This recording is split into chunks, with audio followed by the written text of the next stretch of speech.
دوسرا موضوع بھی اہم تھا، یہ زائونسٹ چاہتے ہیں یہ ثابت کریں کہ روح نہیں ہے۔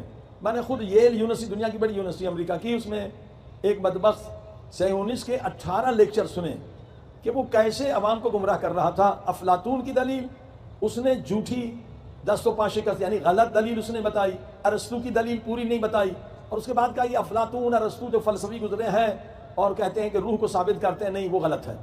18 دروس، 18 اس کے لیکچر اب بھی یوٹیوب وغیرہ پر آپ کو مل جائیں گے ییل یونیورسٹی میں۔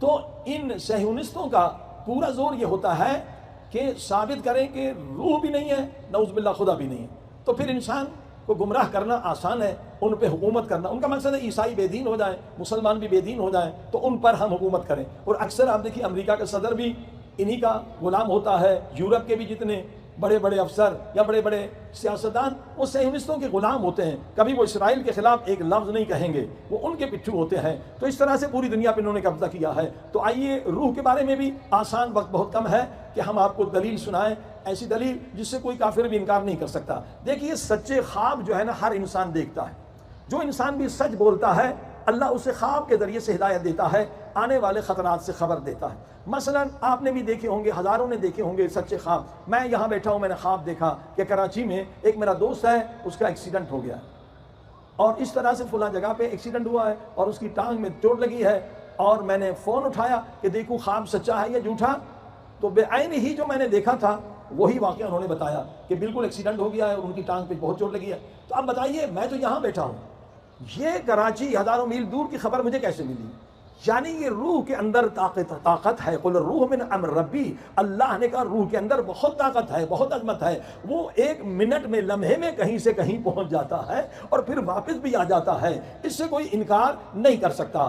اور دوسری آسان دلیل، تو فلسفی دلائل تو بہت ہیں لیکن آسان دلیل جو ایک عام انسان بھی سمجھ لے، مثلا مرحومین کا خواب میں آنا اور یہ بتلانا کہ ہم اس مشکل میں ہیں، آپ ہماری یہ مشکل حل کر دیں۔ ایک مشہور واقعہ ہے کہ ایک شخص جو تھا عالم دین تھا، وہ مر گیا اور اس کے بعد دوسرے دوست کے خواب میں آیا تو دیکھا کہ یہ برزخی جنت میں ہے، مگر ہر 5 منٹ کے بعد پورا اس کا بدن لرزتا ہے اور آنسو گرتے ہیں۔ تو پوچھا بھئی آپ تو برزخی جنت میں ہو، یہ تکلیف کیسی ہے؟ انہوں نے چادر ہٹائی تو دیکھا ایک بڑا اژدہا، ایک سانپ ہر 5 منٹ کے بعد ان کے انگوٹھے کو کاٹتا ہے اور مولانا صاحب کو بہت تکلیف ہوتی ہے۔ کہا بھئی آپ جنت میں ہیں تو یہ اللہ پاک نے تم پہ عذاب کیوں نازل کیا ہے؟ کہا اللہ پاک کی طرف سے عذاب کوئی نہیں ہوتا ہے، یہ خود ہمارے کرتوت ہوتے ہیں، ہمارے کردار ہوتے ہیں، ہماری کوتاہیاں ہوتی ہیں جس سے عذاب بنتا ہے۔ خدا ارحم الراحمین۔ بھئی تم نے کیا گناہ کیا؟ کہا میں نے گناہ یہ کیا تھا کہ ایک جوتی بنوائی تھی موچی سے، اور پیسے میں نہ بعد میں دے دوں گا، نہیں دیے، اور میں نے اسے پیسے نہیں دیے، پھر وصیت میں بھی نہیں لکھا، اس وجہ سے میں عذاب میں ہوں۔ اگر میری مدد کرنا چاہتے ہیں تو اس موچی کو جا کے یہ رقم دے دیں۔ یہ صبح اٹھتا ہے، جاتا ہے اس موچی کے پاس، کہا بھئی یہ بات میں نے خواب میں دیکھی، کیا ایسا ہوا؟ کہا بالکل ایسا ہوا۔ پھر کیا ہوا؟ کہا میں نے کہ مولانا ہے، وہ کوئی چور خائن تو نہیں ہے، یقیناً وصیت میں لکھا ہوگا۔ میں گیا اس کے بیٹے کے پاس کہ میرے بارے میں کچھ لکھا ہے آپ کے بابا نے؟ کہا کچھ نہیں لکھا۔ تو مجھے بہت دکھ ہوا، دل سے آہ نکلی، یہ کیسا مولانا تھا کہ مجھ جیسے فقیر کا حق اس نے نہیں دیا، کھا گیا۔ تو یہ غریب کے آہ سے سانپ بچھو بنتے ہیں۔ انہوں نے رقم دے دی تو وہ صاحب پھر دوبارہ خواب میں آئے کہ آپ کا بہت شکریہ، میں اس عذاب سے بچ گیا۔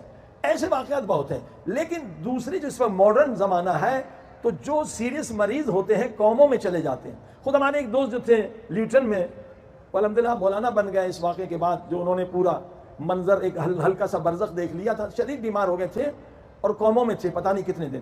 اور ایسے کئی لوگوں کے تجربات ہیں کہ ہم قوموں میں چلے گئے، یعنی نہ موت نہ زندگی، اور ہماری باڈی اندر تھی آپریشن تھیٹر میں، مگر ہم باہر سب لوگوں کو دیکھ رہے تھے اور ان کی باتیں سن رہے تھے۔ جب ہم ہوش میں آئے تو انہیں بتایا۔